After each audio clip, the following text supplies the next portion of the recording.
Welcome to YOUCANIC. Here we have a 2016 Kia Optima with a 2.4 liter engine, and our check engine light is staying on all the time.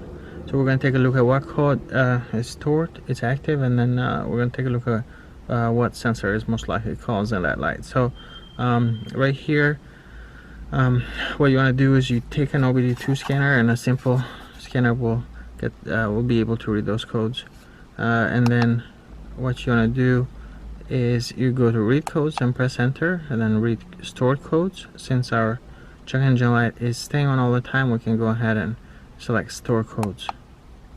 Then you can see here we have one code that's active, and it says P0444. It says evaporative emission, system purge, control valve, circuit open. So it's basically pointing to a faulty purge valve. So let's take a look at where that is.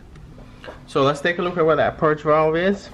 So you have the engine cover. You're gonna pull this off to the side, up, and then remove it.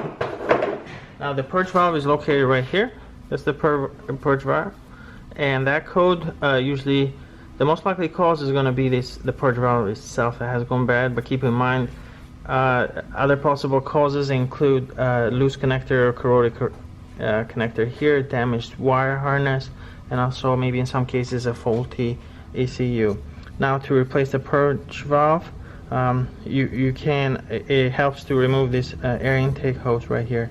That gives you a lot more room, and then you have one clamp here that you got to get that loose and disconnect it, and then you have electrical connector. Then it just kind of you slide this up here from this bracket, and then reinstall the new one. But that's it. That's where that sensor is. Thank you for watching. Bye.